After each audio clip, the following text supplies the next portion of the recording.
Всем привет! С вами Виктория Андерсон и добро пожаловать на мою любимую кухню Nordic Balance. Наше здоровое питание, наше осознанное питание, наша вся еда производится именно здесь, в этой кухне. И сегодня по многочисленным просьбам моих клиентов, моих учеников, я наконец решилась подарить вам свой рецепт ржаного хлеба.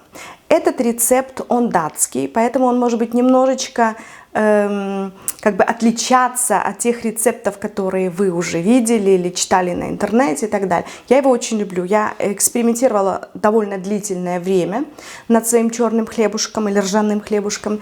И сейчас, наконец-то, я пришла к тому рецепту, который любят все. Вся моя семья, все наши гости, вся наша...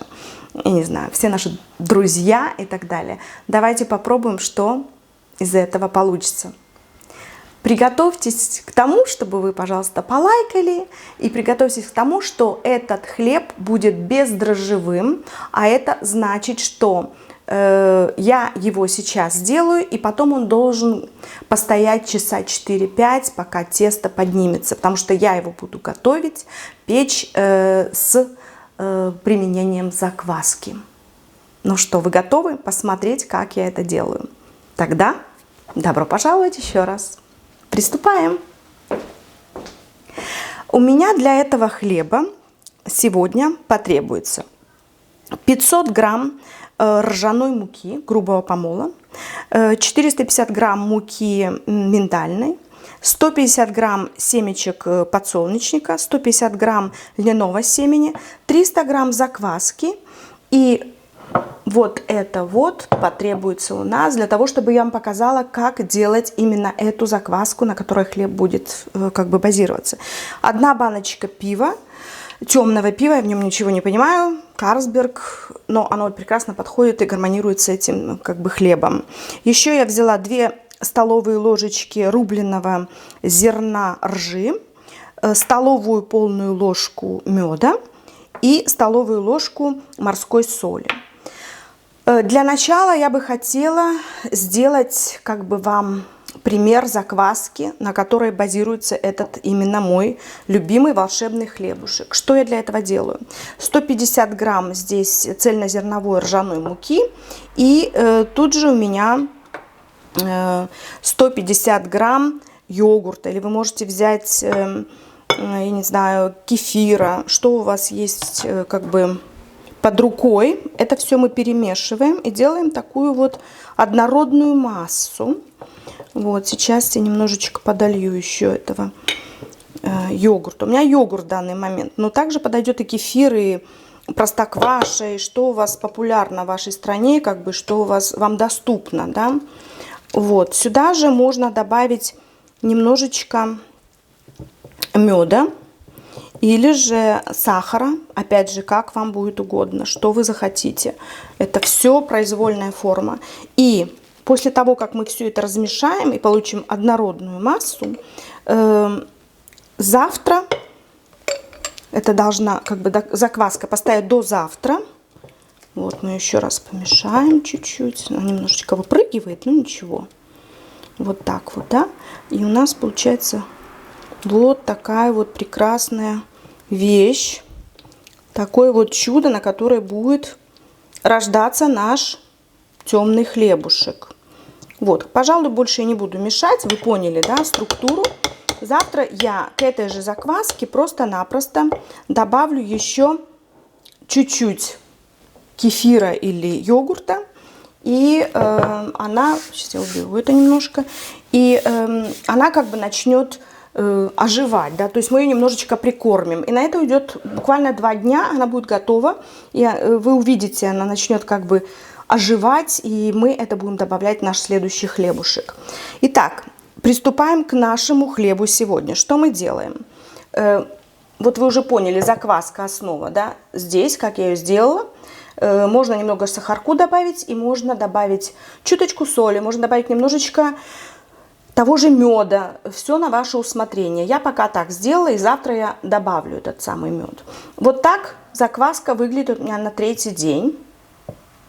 И сейчас мы будем создавать наш хлебушек. Итак, я всыпаю муку.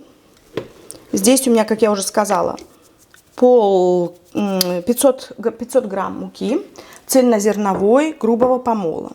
Здесь у меня 450 грамм муки миндальной. Запомните или пометьте себе, что миндальная мука и вообще этот хлеб, он будет очень и очень таким низкоуглеводным.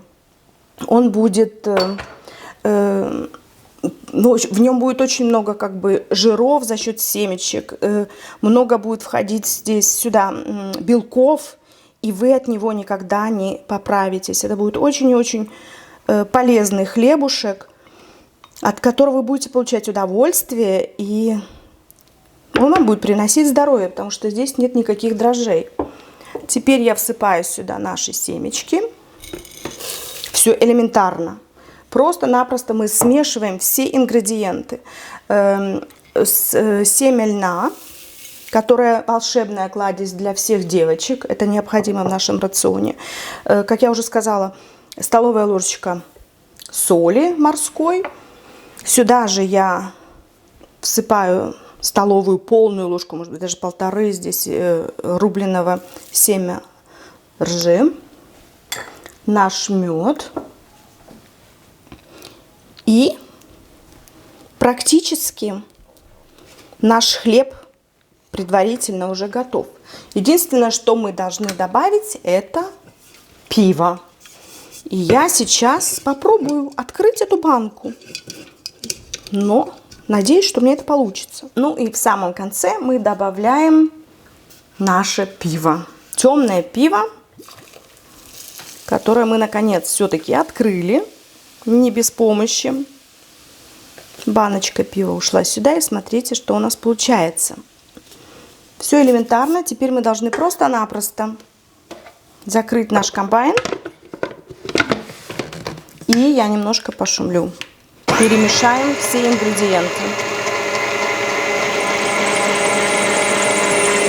Видите, да, что происходит? Тесто мешается, хорошо вымешивается, получается однородная масса. Вот такая однородная масса у нас получается. Я возьму сейчас лопатку и немножечко помогу. Этой прелести.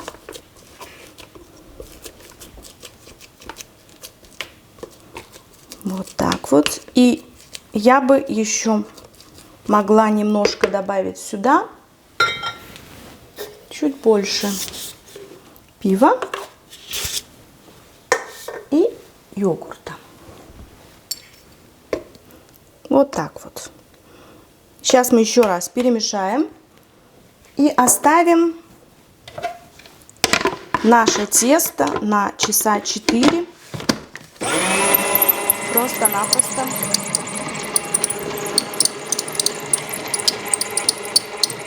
Занимает какое-то время, но тесто мешается.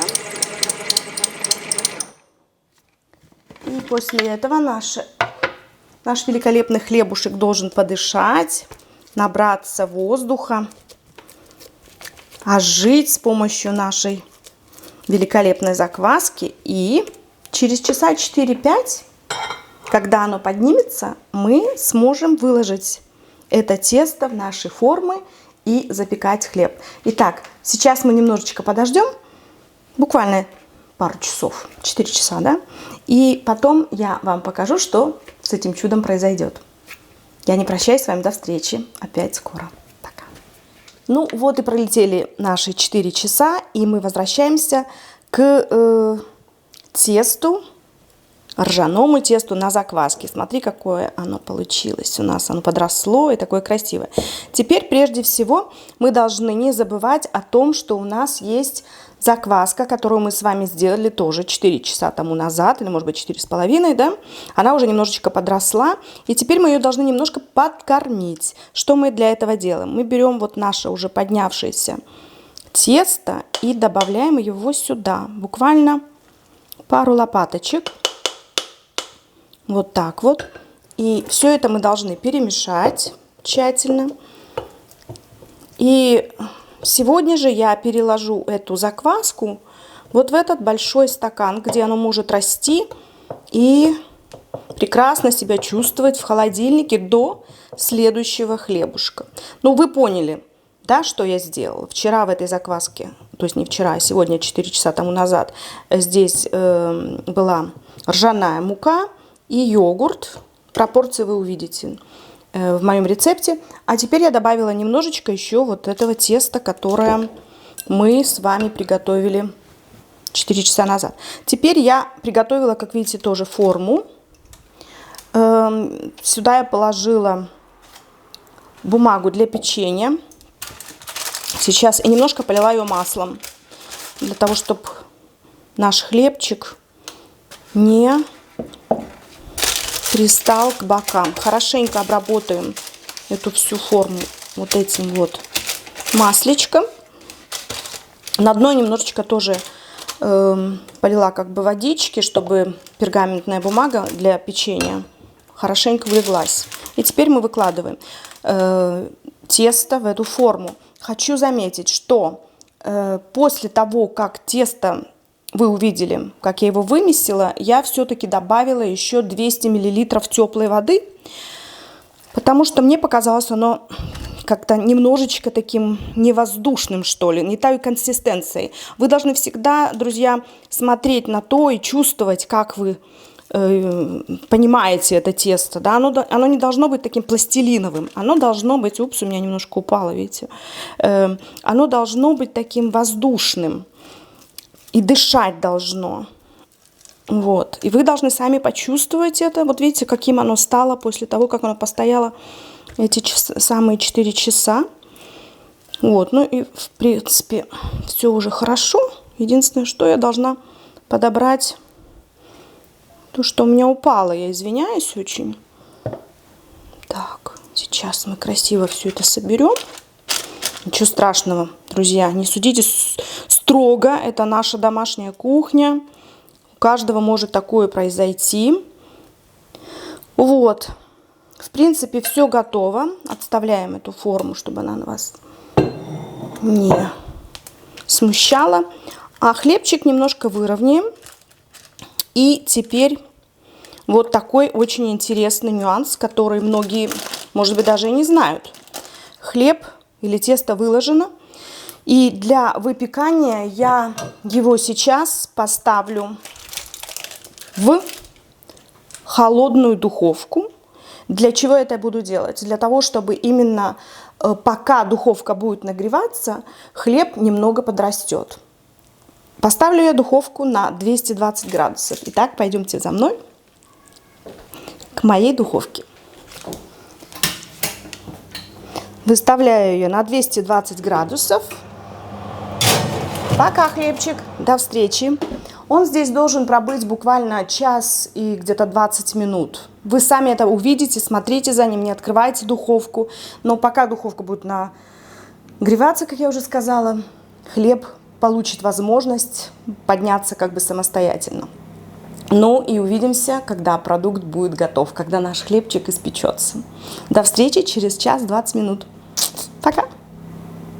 Дорогие друзья, итак, наши час и 20 минут истекли, и мы можем достать наш хлебушек из духовки. Смотрите, что у нас получается. Окей. Сейчас я выключу немножечко ее, да? И мы достанем наш хлебушек. О, вот такой вот он у нас получился. Сейчас я его немножко подержу. Закрою духовку. И мы с вами перейдем к нашему рабочему столу. Смотрите, что у нас получается. Этот хлеб, который мы выпекли, и он у нас на бумаге кухонной, он очень легко достается, вы видите, да? Вот, он так легко достался. Сейчас я эту форму, просто она очень горячая, отложу в сторону, отставлю. И возьму наш хлебчик, сниму его просто-напросто с бумаги для печенья. И смотрите, какая у нас красота есть. Я хочу вам посоветовать один мой секретик. Я предпочитаю, после того, как я достаю этот горячий хлеб, он очень-очень твердый сначала, да, бывает. Я вам советую взять чистенькое полотенце и обернуть этот хлеб, пока он очень горячий, вот в это полотенце, влажное, я его смочила, для того, чтобы эта корочка была, ну, не такой, знаете, не очень твердой. Мы его вот так, вот этот хлебчик обернем, завернем в это полотенечко чистое и дайте этому хлебу постоять буквально минут 30. Тогда он будет вкусный и не очень такой, знаете, как бы твердый в этой корке, которую невозможно будет прорезать. Потому что есть такая тенденция у хлеба ржаного, что после выпекания он дает такую очень такую как бы жесткую корочку. Ну вот, вы уже увидели этот рецепт, посмотрели, как я сделала. И я вам предлагаю посмотреть второй вариант, последний вариант, как этот хлеб выглядит после приготовления. Потому что тот рецепт, который я вам сегодня дала, он рассчитан на 2 таких хлебушка. И часть я спекла раньше, первый хлебушек, и второй вот сейчас при вас. И вот что у нас получилось. Посмотрите, пожалуйста, на наш финальный результат. Этот хлебчик я разрезала. Посмотрите, какой он мягенький. Он такой, знаете, вот с семечками. Он такой вот прям, ну, очень красивый, вкусный, свежий, мягкий и великолепно подойдет вам на ваш любой завтрак или обед, ланч, как хотите, с любым сыром, с любым... Ну, что вы любите положить на этот хлебушек, как вы привыкли есть, да, с полезной какой-то там, не знаю, помидор, или яйцо вкрутую сваренное с помидором, с какими-то овощами, или что вы любите, или кусочком мяса, который вы сами приготовили, буженинку, например, порезали и положили. Прекрасно подойдет такой хлебушек для бутербродов, для ланч, как бы, паков для своих детей в школу или в садик. У нас нет такой, как бы, службы, где есть вся эта еда в детских садах. Мы сами, мамы, готовим своим детям ланчбоксы. И это тоже хлеб прекрасно подойдет, и все его любят. Так что, мои дорогие друзья, вот сегодня мы с вами испекли такой хороший, здоровый хлеб без дрожжей на закваске, который мы сами вместе с вами приготовили. И если вы будете печь такой хлеб хотя бы раз в неделю, вам его будет хватать, 2 этих кирпичика, и кушать его, наслаждаться вкусом, понимаете, что он вам принесет только здоровье, никаких лишних килограммов, и думайте о том, что вы инвестируете в свое здоровье, в свой хлеб, в свое питание и в себя. Дорогие друзья, с вами сегодня была Виктория Андерсон. Пожалуйста, если вам понравился мой рецепт, лайкайте, подписывайтесь на мой канал. Я буду счастлива с вами поделиться другими рецептами. Делитесь моими рецептами с вашими друзьями, моими лекциями, с вашими родными, близкими и так далее. Потому что я очень и очень стараюсь для всех вас. И очень хочу, чтобы вы все были здоровы и жили долго-долго. И помните о том, что нам можно кушать все. Просто нужно немножечко заменить те рецепты, которые нам привычны, на более правильные, на более здоровые. И помните еще золотую фразу, что мы едим для того, чтобы жить, а не живем, чтобы есть. Будьте здоровы, счастливы, будьте со мной. И я всегда поделюсь с вами своим опытом. Всех вам благ, люблю вас. И на сегодня с вами прощаюсь. Ваша любящая всех вас Виктория Андерсон. Пока!